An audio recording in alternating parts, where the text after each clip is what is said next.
fighting in Texas today is between two of the state's biggest cities, Dallas and Fort Worth, only 33 miles apart, and each striving to outdo the other for civic fame and fortune.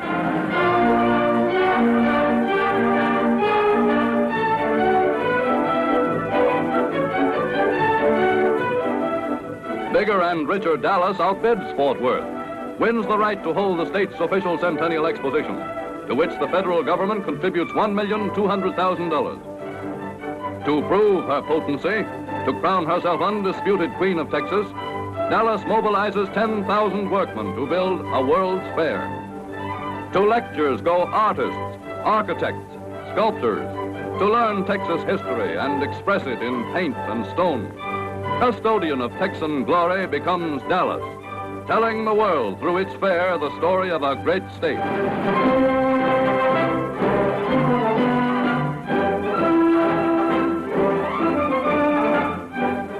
You'd think Dallas invented Texas just because they bid higher for the Centennial than any other city. But we're going to put on a show of our own and teach those dudes over there where the West really began. To New York, embattled Fort Worth sends for Broadway's biggest little showman, Billy Rose, husband of Fanny Bryce, author of Barney Google, producer of Jumbo. My personal fee, that'll be $1,000 a day for 100 days. Okay. All right, send up your contracts. Goodbye, sir.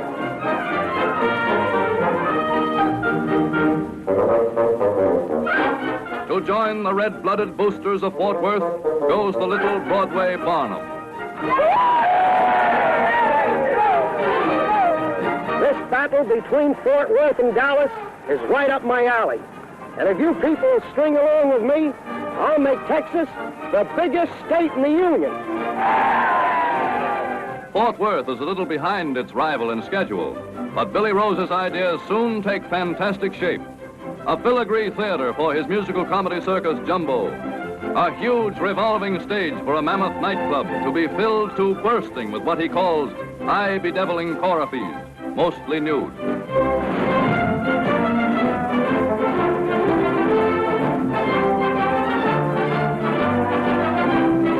But you can also say that we believe that it's going to take something more than legs to attract the intelligence of the American people to an exposition. But to be on the safe side, Dallas resolves to liven up its own midway. Called to Dallas is one of the livest wires of the recent Chicago Fair, Johnny McMahon. To Dallas's educational exhibits are added a sex lecture and McMahon's famed Streets of Paris. In the rival camp, exuberant Billy Rose picks his choreographies from among Fort Worth's most dazzling debutantes, with famed John Murray Anderson to teach them their tricks. He signs up America's #1 box office attraction. He persuades Sally Rand to pack her fan and come to Texas.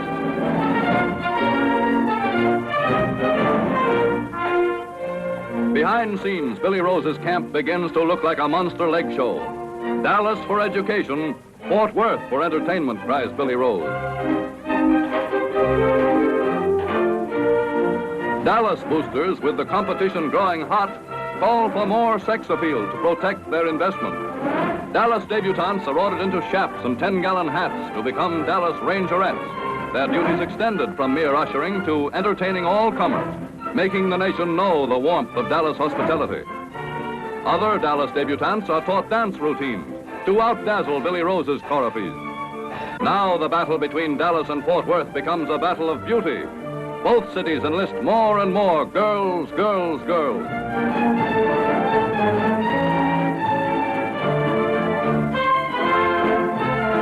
Thus, the keynote of the Texas Centennial becomes sex appeal, with the fair flower of Texas dancing and prancing to celebrate the endless cotton fields which yield 1/7 of the world's supply.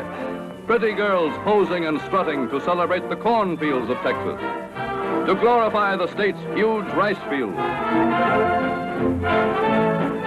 to ballyhoo miles of citrus groves, great ranches half again as big as Rhode Island.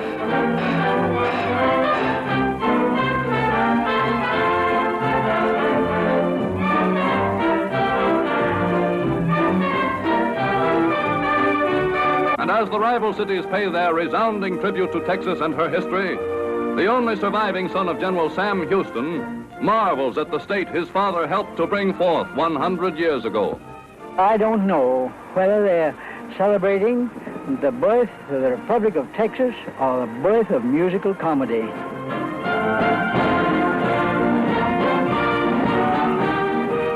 Time marches on.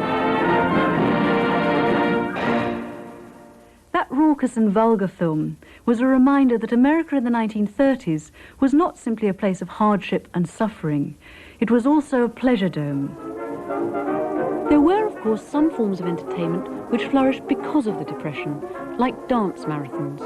But for most young Americans, dreams of a better future, with money and the leisure to spend it, remained centered on Hollywood.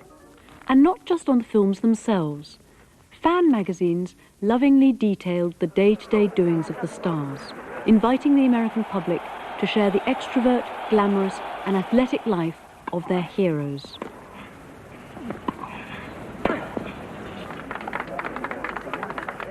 Advertising hammered the message home and offered the products to go with it. Games, sport, and spectacle were now part of the business world.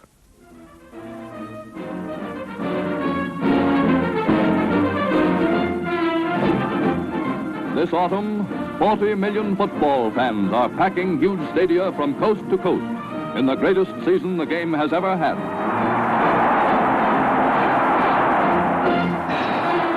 And amid the music and the cheers is heard a new and jarring note. Radio announcers salting their descriptions of thrilling runs with unseasonable ballyhoo for breakfast foods, washing machines, oil and gasoline.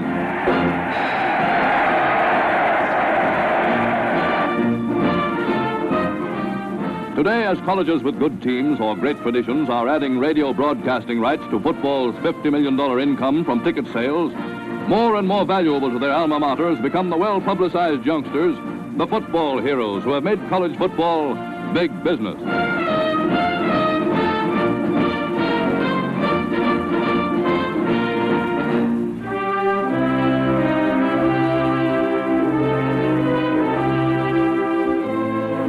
In 1929, the Carnegie Foundation report on football exposed subsidized athletics in 75% of all U.S. colleges.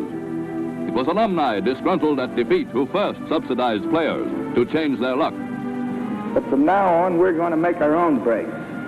We're going to see that this university signs a well-known coach, and we're going to see that he can get material so that he can win.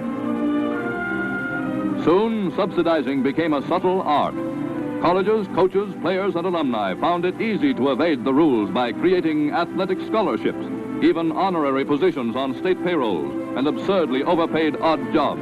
You mean all I gotta do is wind this 8-day clock? That's all.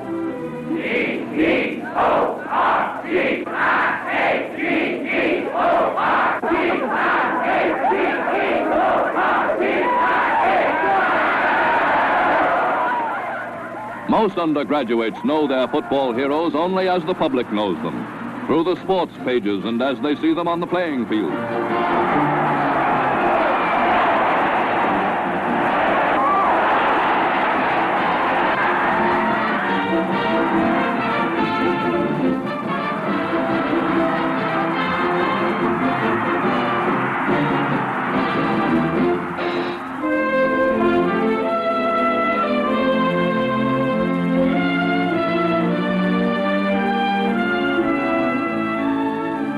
When Harvard's football captain, accused of accepting alumni gifts, is dismissed from the Crimson Squad, to his defense comes the father of a once great Harvard hero. Popular Professor George Owen of MIT sharply questions football ethics. If it is necessary for a boy to undergo extreme risks of limb and, yes, life, why not reimburse him in a substantial and regular business manner? Why shouldn't the players share in the profits of the game? And the football world is jolted again when in Atlanta, Georgia, representatives of 13 colleges of the Southeastern Conference meet to discuss subsidizing. Adopt a bold new rule. Athletic ability should receive consideration in determining student values and in the assignment of scholarships, loans, and opportunities for remunerated work. Thus, with the Southeastern Conference's forthright action, college football becomes openly subsidized. This year, with touchdowns as valuable to player as to college, the U.S. public is more certain than ever of getting its gridiron dollars worth from the game, which, commercialized or amateur, remains unchallenged as the nation's most colorful, most exciting sports spectacle.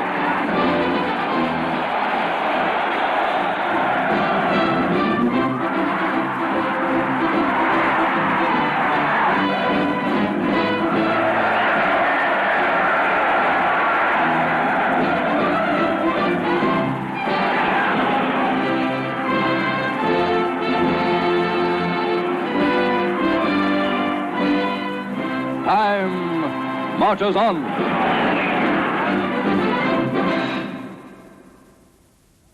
Commercial interests were even invading that sacred place of the American imagination, the great outdoors.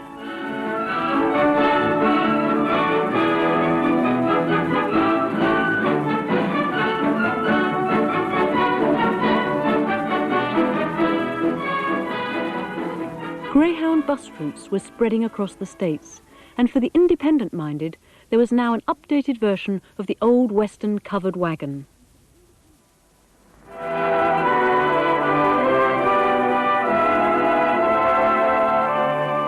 "1936 finds millions of U.S. citizens inspecting with more and more fascination something which to hundreds of thousands of others is no novelty, but an accepted new way of living.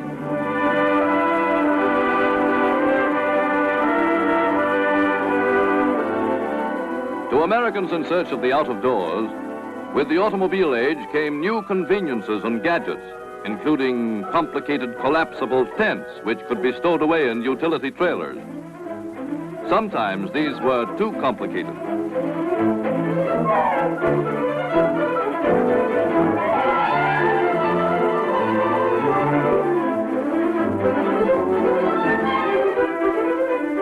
The man said it would take 10 minutes to set up this tent, but it looks more like 10 hours. Well, Art, you should know it. These newfangled contraptions never work. Well, if it doesn't work, I bet I can build one that does.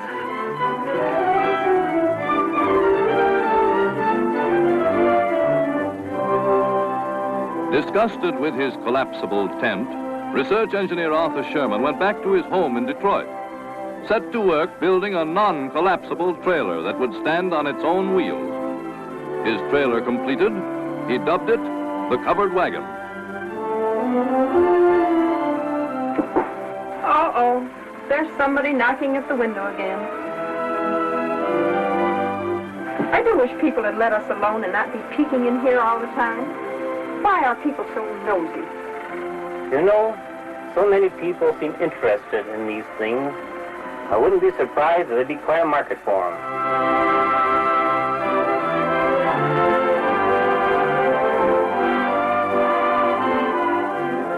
As builder Sherman began the business of trailer manufacture, economic conditions were opening up a new and unexpected market for his products.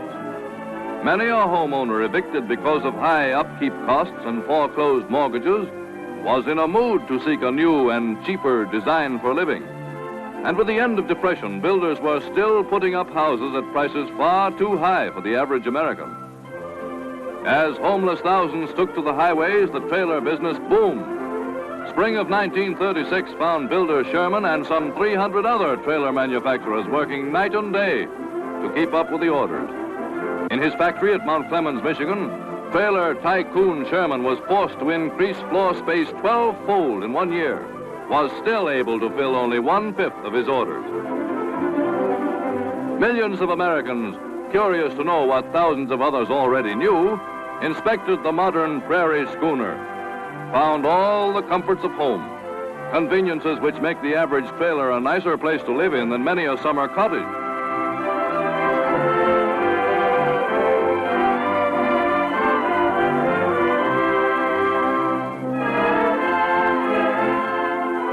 For not only do trailers have many things which the occupants' former homes did not have, they have too the mobility and speed, to which people have grown accustomed in their motor cars.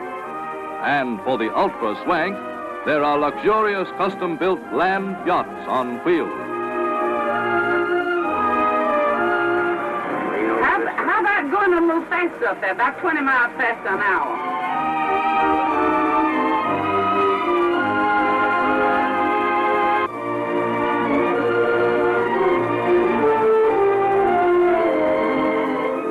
Ready and waiting for just such a development of the motor age were America's national parks and forests, more than 8 million acres accumulated down through the years in all parts of the country. Likewise ready to welcome trailer trippers were the state park and forest areas, 142 million acres from coast to coast. Today, 15,000 trailer camps in the U.S. are offering accommodations to the 500,000 people who live in trailers, 300,000 of them the year round. Parking for as little as $1 a week. Plugging in on municipal light and power cables, they enjoy all the advantages of civilized community life and more.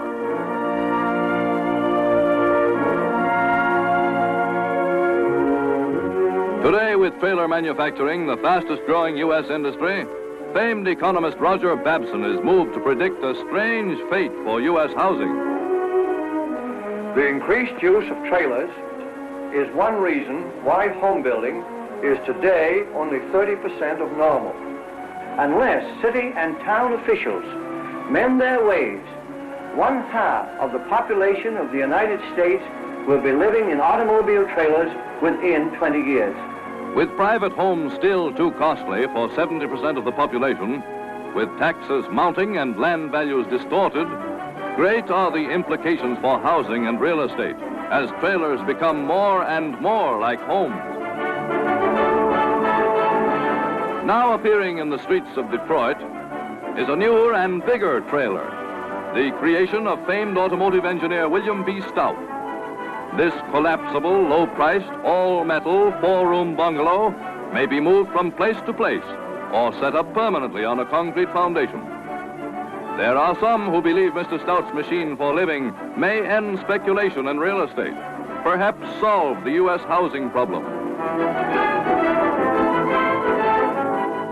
But even the skeptic of such a prediction for the future of housing is impressed, as each day sees additions to the 500,000 trailerites, who, paying neither rent nor property taxes, roll steadily across the nation's highways, wagging their homes behind them. Time marches on. The trailer boom was just one sign that the Depression was beginning to lift.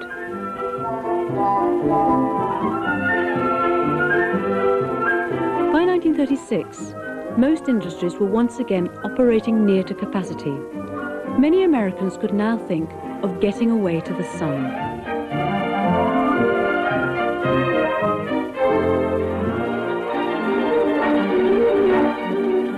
As winter blankets the North, Americans by the thousand are going away for winter vacation.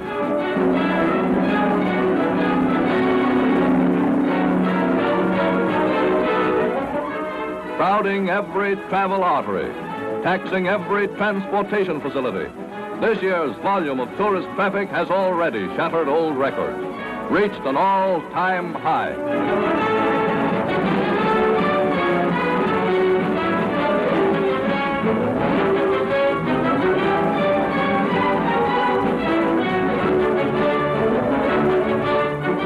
Queen of winter resorts has been Florida's Palm Beach, winter capital of the social register, meeting place for fashion, wealth, and the international smart set.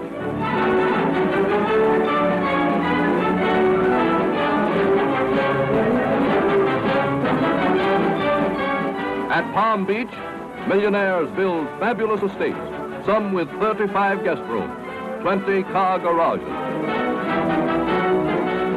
Landmark has been Colonel Edley's famed beach club, at whose bright green tables millionaires gamble, secure in the knowledge that no sheriff has presumed to raid this place since 1915.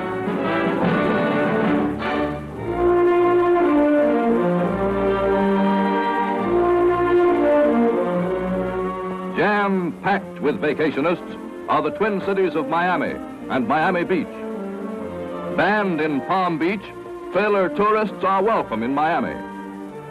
Inspiration for average citizens to take winter vacations is furnished by high-powered publicity men. Here's the high school, Mr. Hannigan. Hello, this is Steve Hannigan.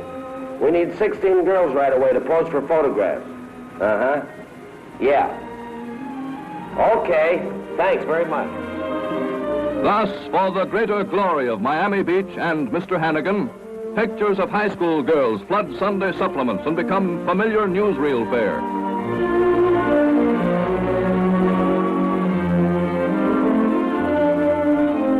Miami also employs a smart and resourceful publicist. There ought to be some way to fix it so that Florida-bound tourists could have as much fun on trains as they do on boats. Thus is born the railroad recreation car, a playground on wheels, with the social inducements of a luxury liner. Now tourists may start enjoying their vacations as soon as the train pulls out.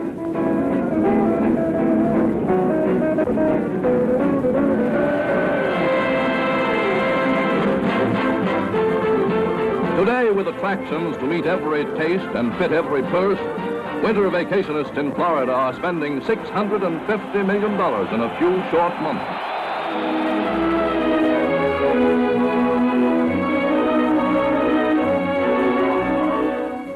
Seven years ago in Boston, shrewd Yankee railroad men launched an idea which was to develop into big business, foster a new national sport. We've had a hunch that there are a lot of people hereabouts who'd go skiing weekends if we'd give them a special train up into the White Mountains or to some point in New Hampshire. What do you think? Fine, Fred. With the Boston and Maine's experiment an immediate success, the nation became ski conscious, snow hungry. Stores enlarged their sports departments, installed borax-covered ski slides. As the ski craze spread, in scores of northern cities, thousands of enthusiasts filled snow trains. As winter vacations become more and more popular, resort hotels no longer depend on summer guests. Stay open the year round. And this year, the Union Pacific makes $1 million investment in a ski resort at Ketchum, Idaho, patterned after Europe's St. Moritz. Moving chairs carry tired skiers up the long slopes.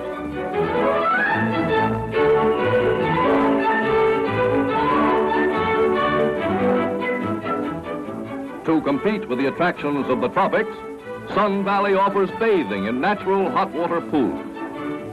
So that business people may enjoy these pleasures, most employers give them a choice between summer and winter vacation. But in New York, Macy & Company's president, Percy Strauss, follows a more liberal policy, grants employees winter vacations with pay in addition to the usual summer periods. This year, 6,000 Macy employees may take advantage of this ruling. And as other employers adopt the double vacation idea, there grows a new trend in the national life. Average Americans enjoying what was once only for the rich, the luxury of a winter vacation.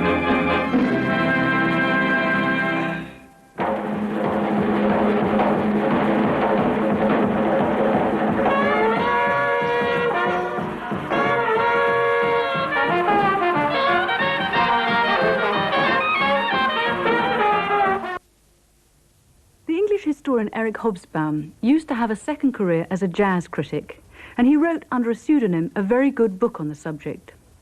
Hobsbawm claimed that the extraordinary expansion of jazz across the world has had no cultural parallel for speed and scope since the early expansion of Islam.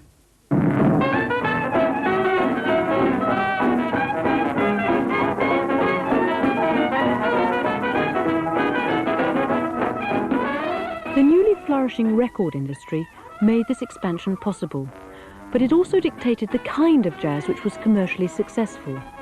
Although most early bands were black, the sound which appealed to the white record-buying public of the 1920s was not the punchy New Orleans style of King Oliver, but the smoother, strict-tempo dance music of Paul Whiteman.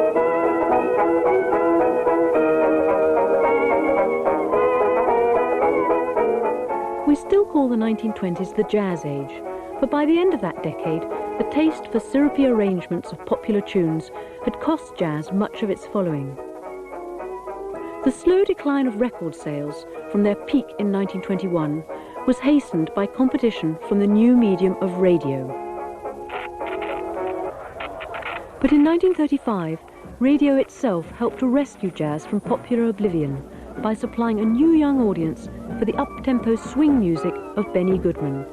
This sudden revival prompted the march of time to look back at the early days of jazz.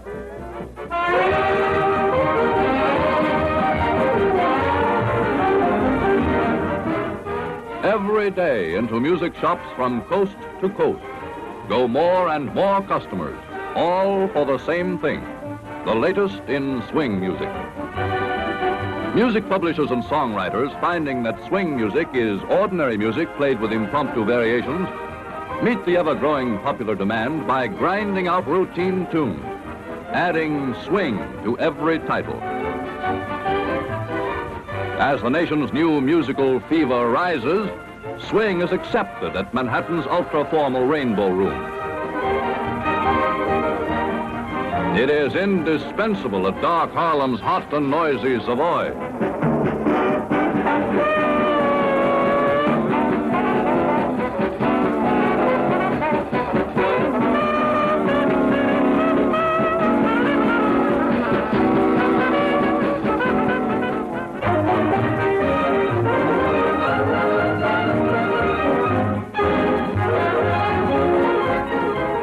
In 1916, a Victor talking machine music scout paid a visit to a cafe in Iberville Street, New Orleans.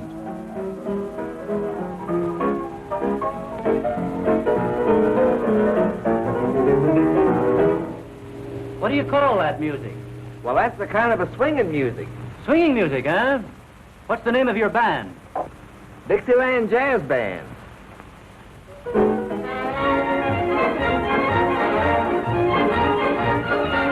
With their agent's report urging a trial recording, the Victor Company pays transportation, brings the Dixieland Band to its New York studios. Okay, boys, get ready.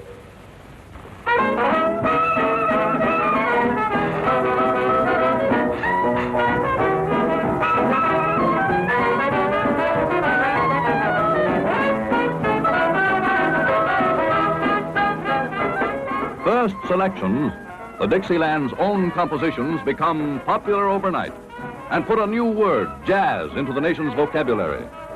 The band becomes a top-notch Broadway attraction.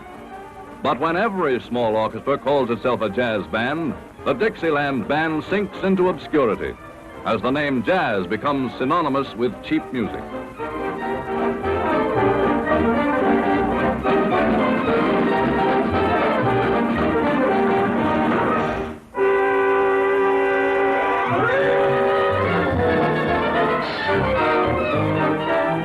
In Paris, famed French music critic Hugues Panassier hails swing music as a great American contribution in his scholarly thesis, Le Jazz Hot.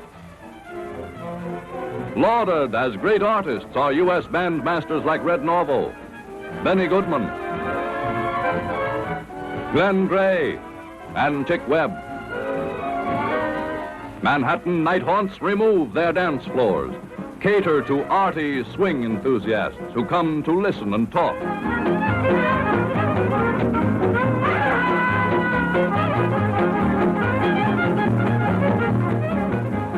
Subject of much heated aesthetic debate is the genealogy of swing. In England, Oxford students form a hot club. Members seek to determine whether this new music originated with the African or the Indian.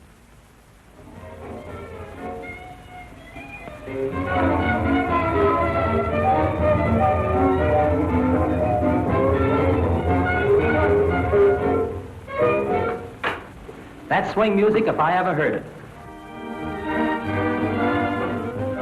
Shrewd Victor executives seek out Dixieland's old-time leader, Nick LaRocca in New Orleans. Convince him of a likely market for new records if he can reassemble his band. Hunting out his scattered bandsmen, LaRocca finds his trombonist, Eddie Edwards, working in a New York Y.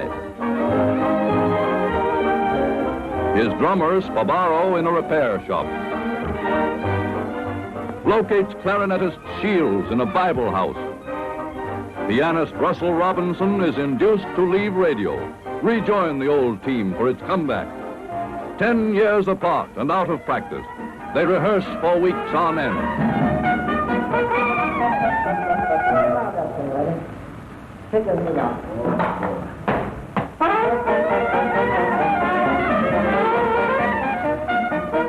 Not until early in 1937 does the New Orleans troupe get its hearing. Thank you. From an old friend, radio's Ken Murray, comes a single appearance with him in Boston. They have chosen as their first number to give you their own famous Tiger Egg. Here they are. 1, 2.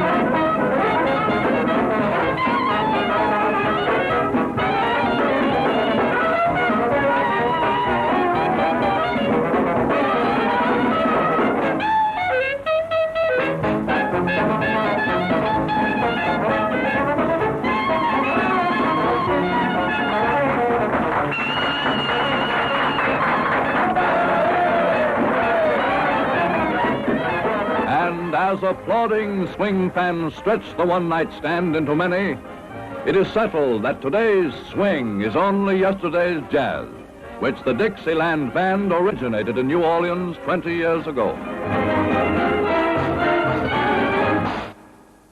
That film might seem pretty outrageous today. It's now an accepted commonplace that jazz evolved among black musicians. But the facts are partly correct. No black group went into a recording studio before 1923, and the original Dixieland Jazz Band was therefore the first lineup to make records, and the first to have a major commercial success, playing a crude formula version of the musical style then current in New Orleans. But Nick LaRocca's claim to have invented jazz was absurd, and it's revealing that the march of time, with all its resources, chose to accept it. You'll notice a marked change of tone in the next film, a broad look at the music business in 1943. By then, Benny Goodman had played in public with black musicians, and artists like Duke Ellington had been accepted into the pantheon of American greats.